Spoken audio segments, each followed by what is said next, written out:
नमस्कार.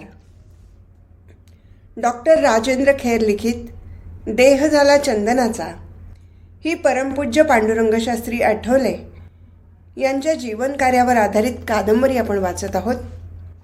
आज आपण 15व्या प्रकरणातला पुढचा भाग वाचायला घेतो आहोत. सर्वजण सभागृहात पोचल्याबरोबर परिषदेच्या त्या दिवसाच्या कामकाजाला प्रारंभ झाला. रीतसर अध्यक्ष निवडला गेला. अध्यक्षांनी त्या दिवशीचा विषय मांडला. विषय होता तात्विक मानसशास्त्र. तत्वज्ञानाच्या दृष्टिकोनातून प्रत्येक तत्वज्ञ मानसशास्त्रावर आपले विचार मांडू लागला. ज्याला आपले विचार मांडायचे आहेत त्यांना हात वर करून अध्यक्षांची अनुमती घेण्याची पद्धत होती. अध्यक्षांनी अनुमती दिल्यानंतरच समोरच्या रोस्ट्रमपाशी जाऊन वक्त्यानं आपले विचार मांडायचे होते. त्यानुसार प्रत्येक तत्वज्ञ आपले विचार मांडित होता. हे सारं विचार मंथन पांडुरंग शास्त्री मन लावून ऐकत होते. काहींची विधानं त्यांना आक्षेपार्ह वाटत होती. त्याची नोंद ते समोरच्या कागदावर करत होते. आपल्या भाषणातून ते विचार खोडून काढायचे आणि आपली मतं मांडायची असं त्यांनी तेव्हाच ठरवून टाकलं होतं. म्हणून काही वक्त्यांचे विचार ऐकल्यानंतर त्यांनी आपला हात वर केला आणि अध्यक्षाकडे बोलण्याची अनुज्ञा मागितली. परंतु त्याचवेळी अध्यक्षांनी टाईम इज ओव्हर असं घोषित करून चर्चा संपवली. आपले विचार मांडण्याची संधी पांडुरंग शास्त्रींना मिळाली नव्हती. मनातशी ते म्हणाले, ठीक आहे, आताचे विचार मी दुपारच्या सत्रात मांडेन. मनाशी असा विचार करून ते जागचे उठले आणि इतर तत्वज्ञानांबरोबर भोजनासाठी निघून गेले. विनाकारण कुणी मुस्कटदाबी केली म्हणजे माणूस संतापतो. त्यात स्टेट गेस्ट म्हणून मानानं बोलावून कुणी अपमानास्पद वागणूक दिली म्हणजे तो मनस्वी चिडतो.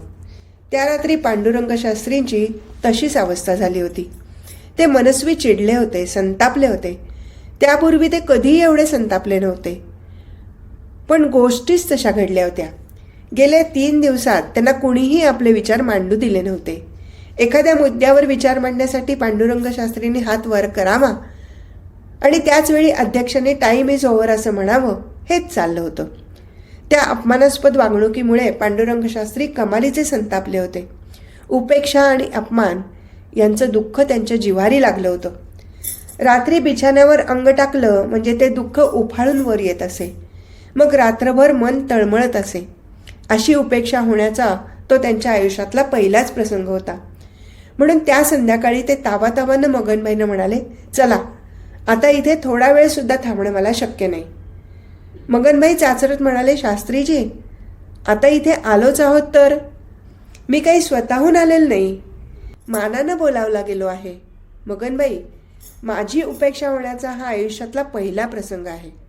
माझ्या आजवरच्या जीवनात कुणी मला अशी वागणूक दिली नव्हती. कुणी मला बोलूच देत नाही. मग मी इथे कशासाठी आलो आहे? अपमान करून घेण्यासाठी? पांडुरंग शास्त्रींचा संताप योग्यच होता. कारण परिषदेला प्रारंभ होऊन 3 दिवस झाले होते. पण या 3 दिवसात कुणीही त्यांना बोलू दिलं नव्हतं. ती गोष्ट त्यांच्या मनाला अतिशय लागली होती. अशा तऱ्हेनं अपमानित अवस्थेत उरलेले 7 दिवस तिथे व्यतीत करणं त्यांना अशक्य होऊन गेलं होतं. म्हणूनच मगनबाईंपुढे त्यांनी आपलं मन आता मोकळं केलं होतं. त्यांचं संतापयुक्त बोलणं ऐकून मगनबाई शांतच होते. मगनबाई हाडाचे व्यापारी. व्यापारात मान अपमान या गोष्टी दूर ठेवायच्या असतात हे ते चांगलं जाणून होते. मन शांत ठेवण्याची त्यांना सवय जडून गेली होती. परंतु पांडुरंग शास्त्रींचं तसं नव्हतं. कमालीची तेजस्विता त्यांनी बालपणापासून जोपासली होती. तेजस्वी पुरुषाला विनाकारण झालेला अपमान मुळीच सहन होत नसतो.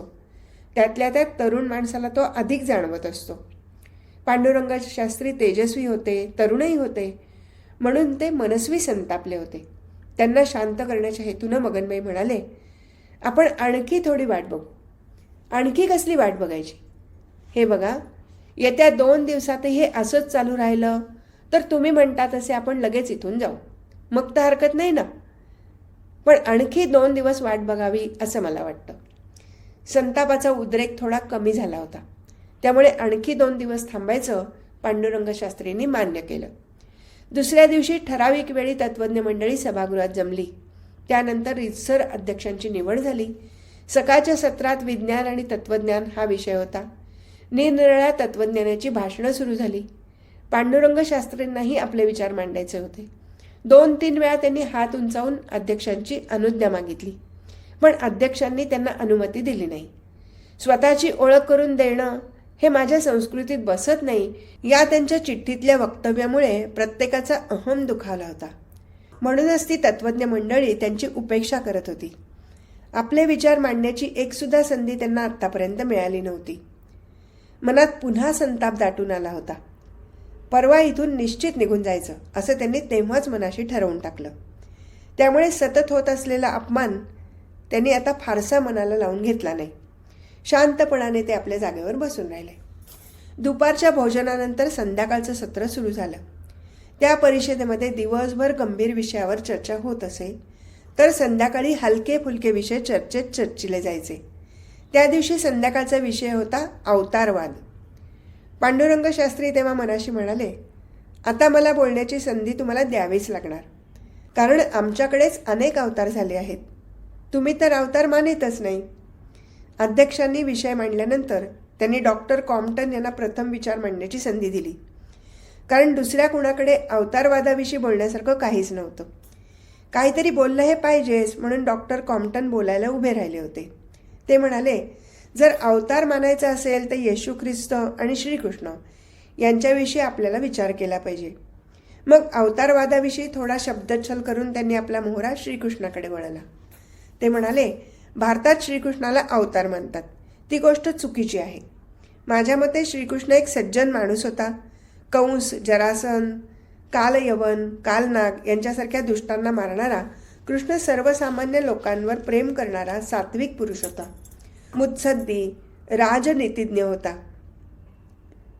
अन्यायाविरुद्ध झगडणारा, गरिबांवर प्रेम करणारा. श्रीकृष्णांविषयी डॉक्टर कॉम्प्टन यांच्याकडे असलेला माहितीचा साठा संपत आला होता. त्यांचं भाषण संपल्यानंतर अमेरिकेच्याच रुडफ्रेंना बोलायची संधी मिळाली. ते म्हणाले, श्रीकृष्ण एक महापुरुष होता, यात संदेह नाही. त्याच्यासमोर जेव्हा खोटं, वाईट किंवा असत्य आलं तेव्हा त्यानं त्याचा नाश केला. ती गोष्ट चांगलीच होती. सात्विक आणि नैतिक दृष्टीनं मानवानं कसं असावं, कसं वागावं हे त्यानं समजावलं. म्हणून काही तो भगवंताचा अवतार ठरू शकत नाही. येशू ख्रिस्त अवतार होता. जर कोणी भगवान असेल तर तो परम कारुणिक असला पाहिजे. येशू ख्रिस्तानं प्रत्येकामध्ये मांगल्य पाहिलं, तसा कृष्ण अवतारी नव्हता. त्यांचं बोलणं संपल्याबरोबर पांडुरंग शास्त्रींनी हात वर केला. अन्य कुणाचाच हात वर गेला नव्हता.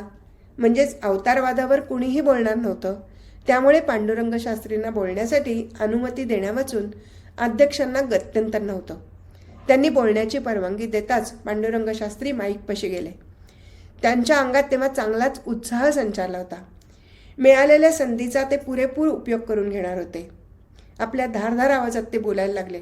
वर्दी president, brother delegates, torch bearers of knowledge and custodians of peace and prosperity of our national and sisters and brothers of Japan. अशा तऱ्हेनं आपल्या भाषणाला प्रारंभ करून त्याने प्रत्येकाचे आभार मानले. मग म्हणाले, आज मी तुमच्यासमोर भगवान श्रीकृष्णाविषयी बोलणार आहे. संपूर्ण जगाला मार्गदर्शन करणारा श्रीकृष्णासारखा अद्वितीय पुरुष आजपर्यंत जन्मलेला नाही. तो ईश्वराचा अवतारच होता. तुम्ही अवतार मानित नाही, परंतु ईश्वर मनुष्याकार घेतो, ही केवढी सुरम्य कल्पना आहे. सर्व धर्मीयांनी याचा स्वीकार केला पाहिजे. मला येशू ख्रिस्ताविषयी नितांत आदर आहे. तसाच आपल्यालाही कृष्णाविषयी आदरभाव असायला हवा, कारण इथे आपण सारे विचारवंत आहोत. येशू ख्रिस्त हा संत पुरुष होता. लव दाय नेबर हे सांगायला तो आला होता. अवतार काय एवढंच सांगायला येईल? तत्वज्ञान, मानसशास्त्र, समाजशास्त्र, अर्थशास्त्र, राजनीती ही पाचही दालनं प्रकाशित करण्यासाठी अवतार घेतो. एखादं गुलाबाचं फूल असतं, त्या गुलाबाचं आयुष्य संपलं की ते फूल कोमेजून जातं. पण अवताराचं तसं नसतं. तो केवळ सुगंध देण्यासाठी येत नसून जीवनाचं प्रात्यक्षिक दाखवण्यासाठी येत असतो. पांडुरंग शास्त्रींना काय सुचवायचं होतं हे सर्व तत्वमंडळींच्या ध्यानात आलं होतं. पांडुरंग शास्त्री पुढे म्हणाले, श्रीकृष्णाचं जीवन आणि तत्वप्रणाली केवळ त्याच्या काळापुरतीच मर्यादित नव्हती. अन्यथा आज कुणी त्याची भक्तीच केली नसती. त्याला जाऊन आज 5000 वर्ष पूर्ण झाली.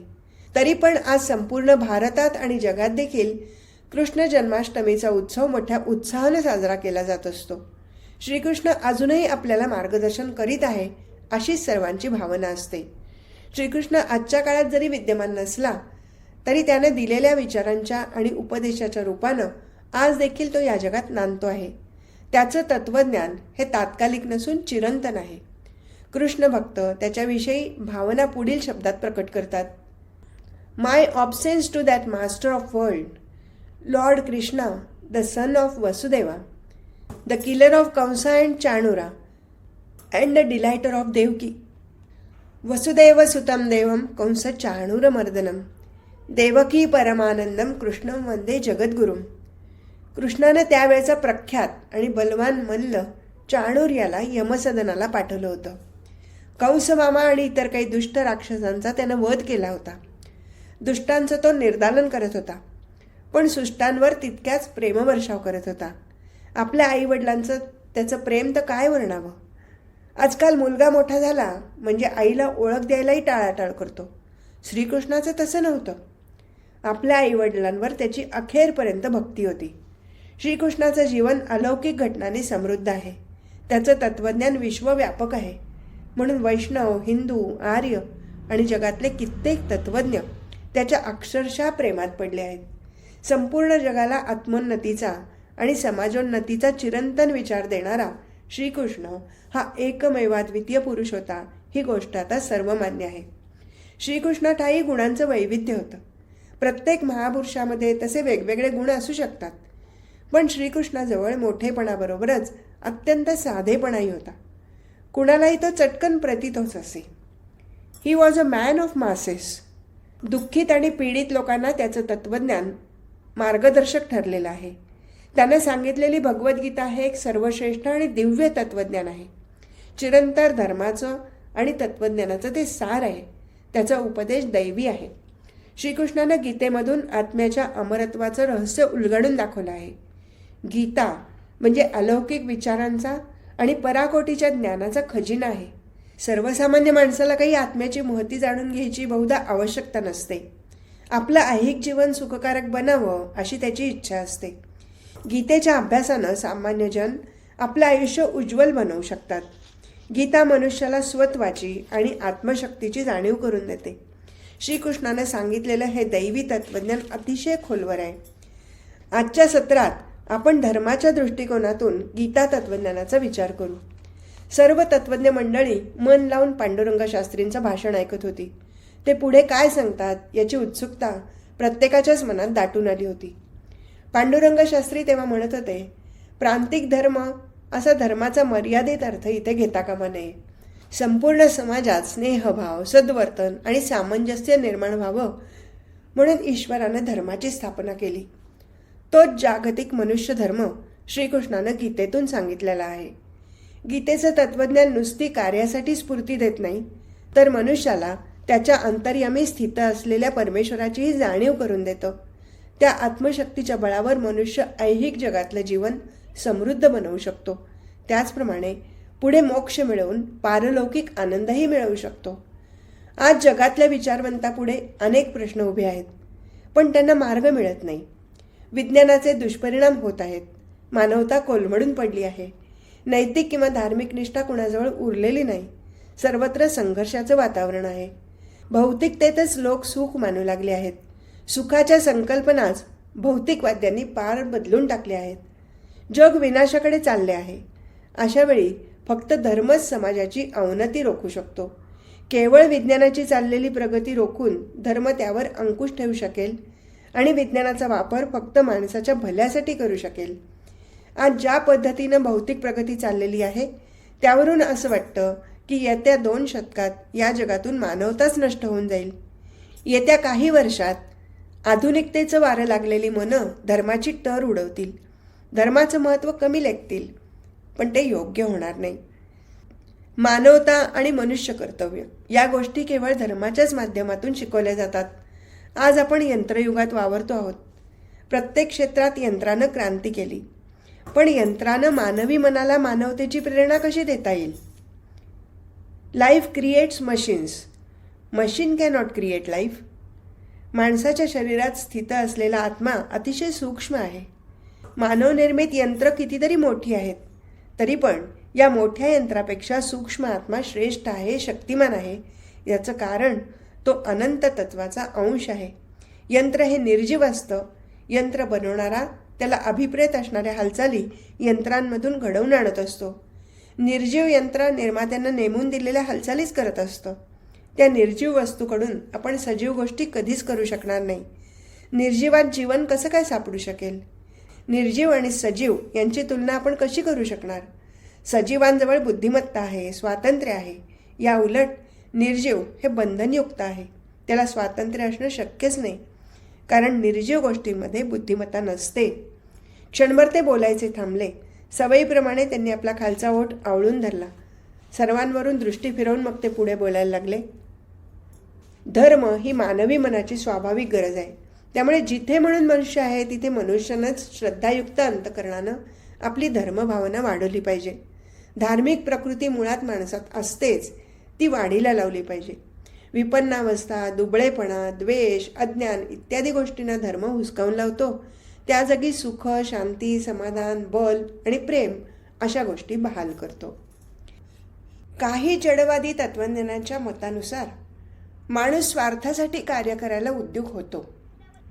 तसंच जर असतं तर माणूस चॅरिटीसारख्या गोष्टीही निस्वार्थ बुद्धीनं करीत असतो. हे कसं काय? संत महात्मे असेच निस्वार्थ बुद्धीनं कार्य करत होते. आज मात्र सर्वसाधारण समाजात उलट चित्र दिसत आहे. आज स्वार्थ बळावला आहे. मानवतेच्या नावाखाली अमानुष कृत्य होत आहेत. आजच्या यांत्रिकीकरणात असामान्य शक्ती आहे हे मान्य करायलाच पाहिजे, परंतु ती राक्षसी शक्ती आहे. म्हणूनच ती शक्ती संहारक आहे. ती शक्ती मानवी मन बौद्धिक, नैतिक आणि पारमार्थिक दृष्टीनं मारून टाकत आहे. भावी कालात माणूस इतका यंत्राच्या अधीन होऊन जाणार आहे की तो स्वतःच यंत्रवत बनणार आहे. त्याचं आयुष्य आजही यंत्रवत बनायला लागलं आहे. यंत्राप्रमाणेच तो भावनाहीन होत चालला आहे. नैतिकतेची कल्पना त्याच्यापासून दूर गेली आहे. परमार्थाला तर तो अंतरला आहे. स्वतःशिवाय तो दुसऱ्या कुणावरही प्रेम करीनासा झालाय. पण अजूनही वेळ गेलेली नाही. या सर्व बंधनातून मुक्त होण्याची इच्छा बऱ्याच जणांना आहे. त्यासाठी योग्य मार्गानेच जायला हवं. आपण यांत्रिकीकरणापासून पळून जाऊ शकणार नाही. उलट आपण यांत्रिकीकरणाचा बेधडकपणाने सामना करायला हवा. तरच त्यातून मुक्ती आणि शांती मिळेल. आज आपल्या सत्कर्मावरचा विश्वास उडलेला आहे. जीवनातलं पावित्र्यच नष्ट होत चाललं आहे. फक्त शांती, निर्लेपता, तृप्ती, प्रेम या गोष्टींनीच समाजात सत्कर्म आणि पावित्र्य या गोष्टी पुनर्प्रस्थापित होऊ शकतील. या गोष्टी यांत्रिकीकरणातून मुळीच मिळणार नाहीत. यंत्रामुळे माणसाच्या मनात आसक्ती निर्माण होते आणि तो यंत्रांच्या माध्यमातून सुखाच्या मागे धावू लागतो. यंत्रामधून मिळणाऱ्या सुखाचं भूत त्याच्या मानगुटीवर बसतं. त्यामुळेच तो सर्व दृष्टीने दीनदुबळा बनून जातो. हे मी कोणी एका देशाबद्दल अथवा प्रांताबद्दल बोलत नसून संपूर्ण जग माझ्या डोळ्यासमोर आहे. सारं जग आज विनाशाला वाहिलेलं आहे. आपली इच्छा असो वा नसो, पण विज्ञानानं निर्माण केलेल्या प्रवाहात आपल्याला चालावंच लागणार आहे. जग हे विज्ञानानं व्यापलं असल्यामुळे कुणीही माणूस विज्ञानानं जगात होणाऱ्या बऱ्या वाईट परिणामापासून अलिप्त राहू शकत नाही. 2 राष्ट्रांमध्ये अथवा 2 नेत्यांमध्ये तणावपूर्ण बोलणी होत असतील तर त्याचा परिणाम दैनंदिन वस्तूंच्या भाववाढीवर सुद्धा होऊ शकतो. वास्तविक सामान्य माणसाचा जागतिक राजकारणाशी काय संबंध असतो? पण ही सारी विज्ञानाची देणगी आहे. इतकं बोलून झाल्यावर पांडुरंग शास्त्री क्षणभर बोलायचे थांबले. बाजूच्या ग्लासमधलं थोडं पाणी ते प्यायले. सारं सभागृह तेव्हा त्यांचे विचार ऐकण्यात गुंगून गेलं होतं. पुढचे विचार ऐकण्यासाठी सर्वजण आसुसले होते. पांडुरंग शास्त्रींनी पुढे म्हटलं, आज जगातल्या विचारवंतांनी वर्ल्ड पार्लमेंट ही संकल्पना पुढे आणली आहे. आपल्याला जर एक व्हायचं असेल आणि शांतता तसंच सौहार्द्य टिकवून राहायचं असेल तर वर्ल्ड पार्लमेंटला पर्याय नाही.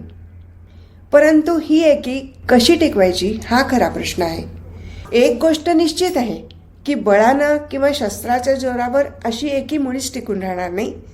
तशी एकी टिकवून ठेवण्यासाठी एकच मार्ग आहे, तो म्हणजे धर्म. विश्वधर्माच्या आधारावरच विश्वसत्ता टिकून राहील.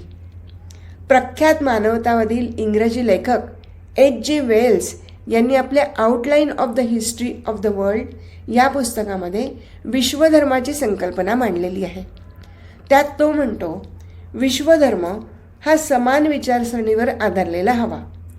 तो सर्वांना समजेल असा सहज सुलभ असावा. हा धर्म म्हणजे ख्रिश्चन, मुस्लिम, बौद्ध किंवा तत्सम कोणताही धर्म नसेल. तो प्रतिगामी किंवा पुरोगामीही नसेल, परंतु वैश्विक तत्त्वज्ञानाची त्याला पार्श्वभूमी असेल. निस्वार्थी सेवेवर तो आधारित असेल. आधुनिक विचारवंतांना ज्या धर्माची आवश्यकता वाटते तोच आदर्श धर्म H.G. वेल्स यांनी त्यांच्यापुढे ठेवलेला आहे. निस्वार्थ मानवसेवेवर आधारित धर्माची जी संकल्पना H.G. वेल्स यांनी मांडलेली आहे ती आम्हाला मुळीच नवीन नाही. 5000 वर्षापूर्वी भगवान श्रीकृष्णाने गीतेमधून हाच संदेश दिलेला आहे. आदर्श जीवन पद्धतीसाठी त्यानं निष्काम कर्मयोग सांगितलेला आहे. It means work without any motive, neither fame, money or anything else has been scientifically and thoroughly dealt with in Gita.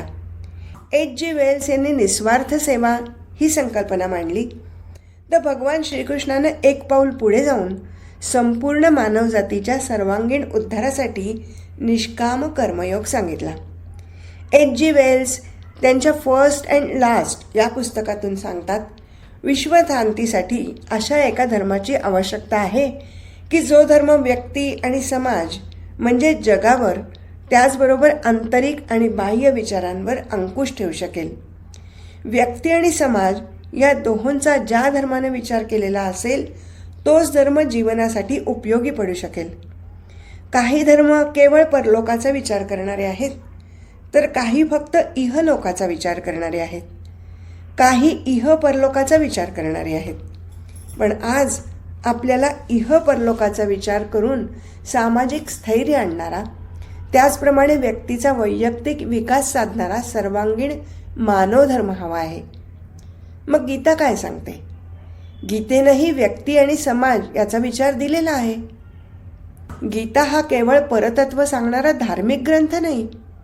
या जगापुरता तो मर्यादित नाही किंवा व्यक्ती आणि समाज यांच्या संबंधातच केवळ त्यात विचार नाहीत, तर या सर्व गोष्टींचा अंतर्भाव त्यामध्ये आहे. व्यक्ती आणि समष्टी यांच्याबद्दलचं तत्त्वज्ञान हा गीतेमधला एक भाग आहे.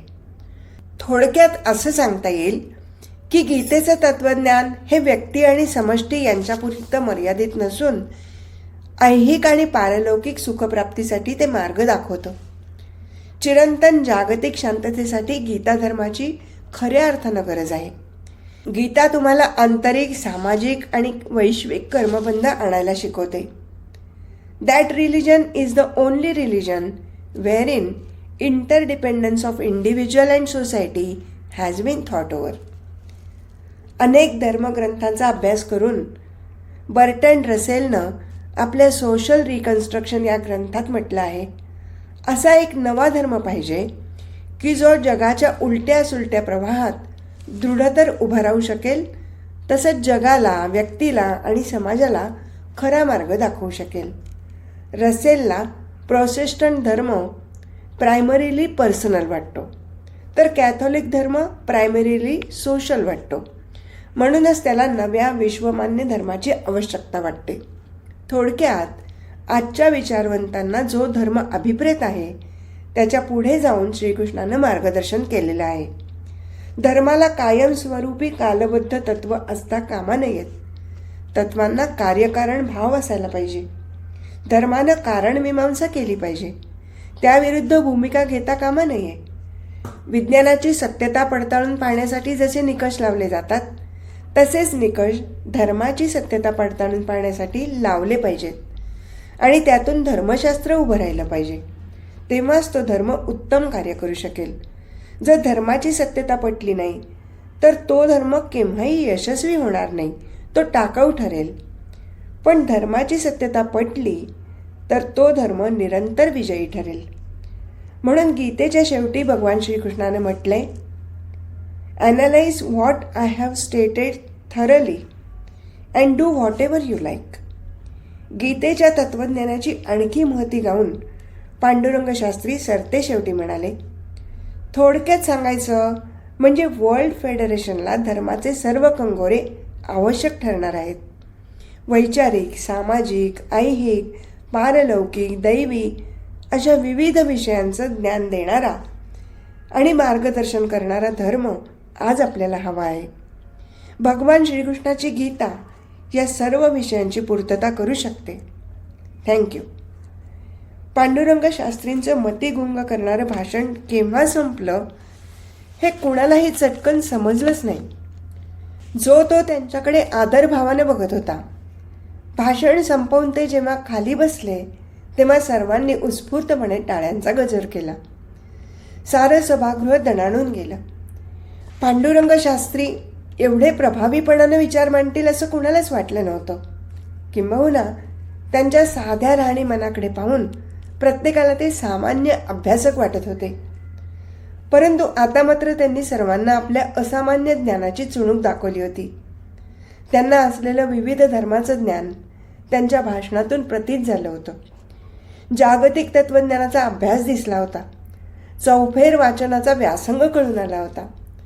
परखडपणानं आपली मतं आणि तत्त्वज्ञान मांडण्याचं धैर्य जाणवलं होतं.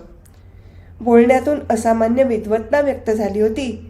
तर या सर्व गोष्टींमधून समाजाच्या उद्धारासाठी नवं काही करून दाखवण्याची तळमळ समजून आली होती. त्यामुळे सभागृहातला प्रत्येक जण अक्षरशः भारावून गेला होता. त्या तरुण विद्वान तत्त्वज्ञाला आपण 2 दिवस बोलण्याची संधी दिली नाही त्याबद्दल प्रत्येकालाच मनातून खंत वाटत होती. अपराध्यासारखं वाटत होतं. माफ करा, आवाज खराब असल्यामुळे रेकॉर्डिंग जरा खराब येते. आज इथेच थांबू. हरिओम तत्सत.